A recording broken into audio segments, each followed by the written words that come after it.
आप देख रहे हैं न्यूज इंडिया, आपके साथ मैं रचना बंसल। विजय माल्या और नीरव मोदी का नया ठिकाना अब तिहाड़ की जेल होने वाली है, यानी कि दिल्ली में तिहाड़ जेल में ये दोनों नए ठिकाने को देखेंगे। दोनों ही भगोड़ों को ब्रिटेन से भारत लाने की कवायद अब तेज कर दी गई है। ब्रिटेन के बड़े अधिकारियों ने तिहाड़ पहुंचकर जेल का निरीक्षण किया है और व्यवस्थाओं को देखा है। प्रत्यर्पण में क्या क्या प्रक्रिया बाकी है और कब तक इन दोनों घोटालेबाजों के भारत आने की उम्मीद है, स्पेशल रिपोर्ट देखिए और समझिए।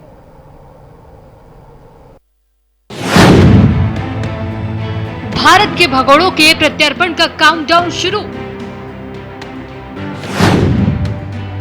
विजय माल्या और नीरव मोदी अब जाएंगे तिहाड़।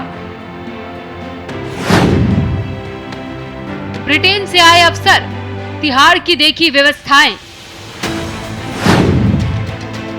नहीं चलेगा कोई बहाना, जेल पड़ेगा जाना।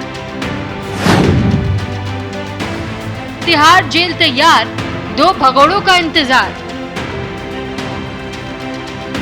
नीरव मोदी और विजय माल्या भारत के वो दो भगोड़े जिन्होंने अरबों का घोटाला किया और ब्रिटेन में जा चुके। उद्योगपतियों से नटवर लाल में इन दो भगोड़ों का खेल अब खत्म होने वाला है, क्योंकि नीरव मोदी और विजय माल्या के प्रत्यर्पण की कवायद अब तेज कर दी गई। भारत सरकार जल्द से जल्द इन भगोड़ों को देश वापस लाना चाहती है और अब विजय माल्या और नीरव मोदी जैसे भगोड़ों के प्रत्यर्पण की उम्मीद बढ़ गई है। ब्रिटेन की क्राउन प्रोसिक्यूशन सर्विस यानी कि CPS के दल ने दिल्ली की तिहाड़ जेल का दौरा किया। इस दौरान इन ब्रिटिश अधिकारियों ने तिहाड़ जेल की व्यवस्थाओं का जायजा लिया है। खासतौर पर इस बात की पड़ताल की गई कि क्या वाकई दिल्ली की तिहाड़ जेल नीरव मोदी और विजय माल्या जैसे हाई प्रोफाइल कैदियों को रखने के लिए तैयार है या नहीं। CPS के इस दौरे का मकसद ब्रिटेन की अदालतों को ये भरोसा दिलाना था कि भगोड़े विजय माल्या और नीरव मोदी के प्रत्यर्पण के बाद उन्हें भारत में सुरक्षित और बेहतर माहौल मिलेगा। टीम ने जेल की सुविधाओं का बारीकी से निरीक्षण किया। जानकारी के मुताबिक ये दौरा जुलाई में हुआ था, जिसमें ब्रिटेन से आए 5 सदस्य शामिल थे। लंदन जेल में बंद भारत से भगोड़े साबित हुए विजय माल्या, शराब कारोबारी और हीरा कारोबारी नीरव मोदी को अब भारत लाने की जो कवायद है वो तेज़ी से शुरू हो गई है।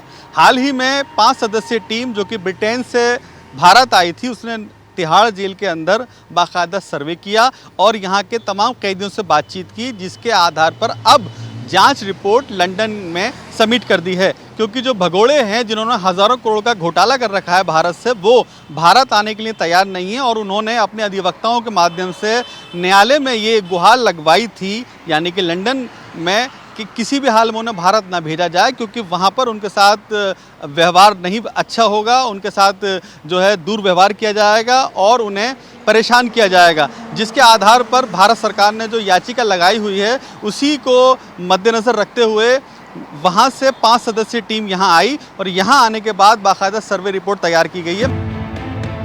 CPS की टीम ने तिहाड़ के हाई सिक्योरिटी वार्ड का निरीक्षण किया और वहाँ मौजूद कैदियों से बातचीत भी की। अधिकारियों ने टीम को भरोसा दिलाया कि अगर जरूरत पड़ी तो जेल परिसर में एक खास एनक्लेव बनाया जाएगा, जहां विजय माल्या, नीरव मोदी जैसे हाई प्रोफाइल आरोपी सुरक्षित रह सके। ब्रिटेन के अधिकारियों को दिल्ली की तिहाड़ जेल आने की नौबत इसलिए पड़ी क्योंकि हाल ही में ब्रिटेन की अदालतों ने तिहाड़ की स्थिति को लेकर कई मामलों में भारत की प्रत्यर्पण याचिकाएं खारिज कर दी। इसी वजह से भारत सरकार ने ब्रिटेन को आश्वासन दिया कि किसी भी आरोपी के साथ जेल में ना तो मारपीट होगी और ना ही गैर कानूनी पूछताछ की जाएगी। इस पूरे प्रोसेस का मुख्य उद्देश्य ब्रिटेन की अदालतों को ये विश्वास दिलाना है कि भारत प्रत्यर्पित आरोपियों को मानव अधिकारों के अनुरूप सुविधाएं दिया जाएगा। सरकार ने साफ कहा है कि जेल में कैदियों के साथ किसी तरह का गैर कानूनी व्यवहार नहीं किया जाएगा, जिसके बाद अब उम्मीद जताई जा रही है कि ब्रिटिश सरकार जल्द ही इन दोनों भगोड़ों को प्रत्यर्पण की मंजूरी दे सकती है।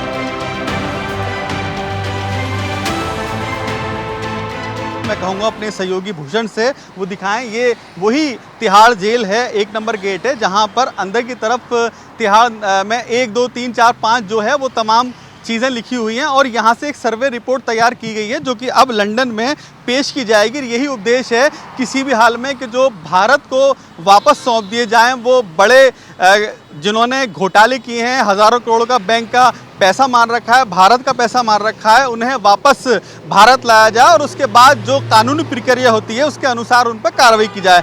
यही जांच रिपोर्ट के मद्देनज़र यहाँ पर 5 सदस्यीय टीम आई थी और यहाँ से एक अपनी जांच रिपोर्ट सबमिट करके लेके जा चुकी है। लेकिन अब देखने वाली बात ये होगी जिस तरह से यहाँ से टीम ने भी अपना सर्वे पेश किया है, अब लंदन यानी कि ब्रिटेन सरकार अब वापस भारत सरकार को भगोड़ों को लौटाती है या नहीं।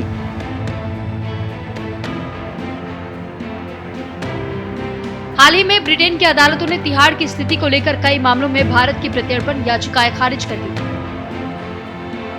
प्रत्यर्पण से पहले यह अदालत प्रक्रिया इसलिए भी जरूरी है क्योंकि भारत के अभी तक 178 प्रत्यर्पण के अनुरोध विदेश में पेंडिंग है, जिनमें से करीब 20 भगोड़े सिर्फ ब्रिटेन में फंसे हैं। इनमें विजय माल्या, नीरव मोदी, हथियार कारोबारी संजय भंडारी और कई खालिस्तानी नेताओं के नाम शामिल हैं। भारत सरकार इन मामलों को लेकर लगातार ब्रिटेन के साथ कोऑर्डिनेशन कर रही है। भारत से भगोड़े साबित हुए विजय माल्या ने, जो कि शराब कारोबारी है, 8,000 करोड़ से ज़्यादा का घोटाला किया है। साथ के साथ नीलम मोदी, जो कि हीरा व्यवसायी है, उसने 14,800 करोड़ का घोटाला किया हुआ है, जिसको लेकर कि भारत सरकार ने अब विदेश से वापस भारत लाने की जो कवायद है वो तेज़ कर दी है। साल 2019 में ही विजय माल्या और नीरव मोदी को लंदन में गिरफ्तार किया गया था, वहाँ पर उन पर मामला चल रहा है। लेकिन उसी के मद्देनज़र CPS के माध्यम से एक टीम भारत आई और उस भारत जो टीम आई थी उसने पूरा सर्वे करते हुए तिहाड़ जेल का निरीक्षण किया।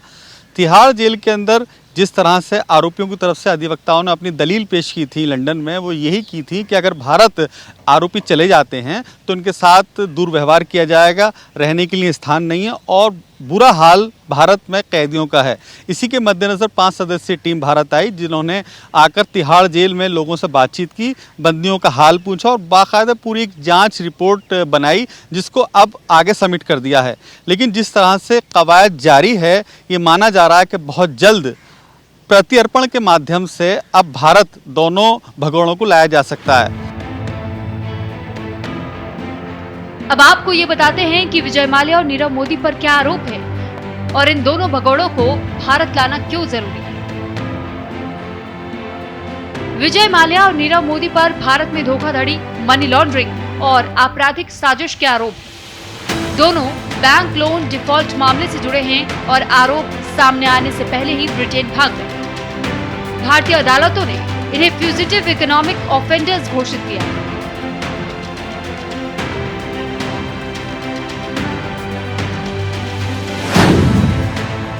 विजय माल्या का मामला किंगफिशर एयरलाइंस के पतन से जुड़ा है, जिसने भारतीय बैंकों से लिए लगभग 9,000 करोड़ रुपए का लोन नहीं चुकाया। जांच में आरोप लगे कि उन्होंने लोन की रकम दूसरी जगह खर्च की और वसूले गए सर्विस टैक्स का भी भुगतान नहीं किया। 2020 में ब्रिटेन की अदालत ने विजय माल्या के प्रत्यर्पण को मंजूरी दी, लेकिन वो अब तक गोपनीय कानून प्रक्रिया के तहत उसे भारत नहीं लाया जा सका। वहीं हीरा व्यापारी नीरव मोदी पंजाब नेशनल बैंक घोटाले का मुख्य आरोपी है, जिसमें 14,000 करोड़ रुपए का नुकसान हुआ। 2019 में लंदन में गिरफ्तारी के बाद 2021 में ब्रिटेन की अदालत ने उसके प्रत्यर्पण को मंजूरी दी थी। हालांकि कानूनी प्रक्रिया के चलते अभी तक ब्रिटेन की जेल में बंद नीरव मोदी का प्रत्यर्पण संभव नहीं हो पाया है। प्रत्यर्पण ये वो शब्द होता है जब दो देशों के बीच वार्ता चलती है, यानी कि अगर एक देश का आरोपी दूसरे देश भाग करके जाकर रहने लगे तो उसको अपने देश वापस लाने के लिए प्रत्यर्पण इस्तेमाल किया जाता है। ये वो शब्द है जो दो देशों के बीच समझौता होता है कि इस आरोपी को हमें वापस लौटा दिया जाए। वही प्रक्रिया चल रही है और उसी के अनुरोध में अब जिस तरह से टीम आई है, अब ये माना जा रहा है बहुत जल्द दोनों भगोड़े भारत लाए जाएंगे। लेकिन अब देखने वाली बात ये होगी जिस तरह से टीम ने अपना सर्वे पेश किया है न्यायालय में ब्रिटेन की, वो अब क्या उस पूरे जांच रिपोर्ट पर निर्णय लेती है। हाल के वर्षों में तिहाड़ जेल के अंदर गैंग वॉर, हत्याओं और कैदियों द्वारा साथी कैदियों पर हमलों की खबर ने जेल में कैदियों की सुरक्षा को लेकर गंभीर सवाल खड़े कर दिए हैं। 2023 में तिहाड़ में 2 high profile gangster Tillu Tajpuriya और प्रिंस तेवतिया की हत्या कर दी गई। विजय माल्या और नीरव मोदी ने भी ब्रिटेन की अदालत में अर्जी लगाकर उन्हें भारत न भेजने की अपील की है। दलील ये दी गई है कि तिहाड़ जेल में उनके साथ बहुत बुरा बर्ताव किया जाएगा, उन्हें मारा पीटा और प्रताड़ित किया जाएगा। ब्रिटेन की अदालत इन्हीं अपीलों पर सुनवाई करते हुए इस बात की पुष्टि कर लेना चाहती है कि दिल्ली की तिहाड़ जेल कैदियों के लिए सुरक्षित है भी या नहीं। सीपीएस ने तिहाड़ जेल के निरीक्षण के बाद अपनी रिपोर्ट ब्रिटेन की अदालत को सौंप दी है, जिसके बाद अब अदालत इस पर अपना अंतिम फैसला सुना सकती है। न्यूज़ इंडिया के लिए मोहित तोमर की रिपोर्ट।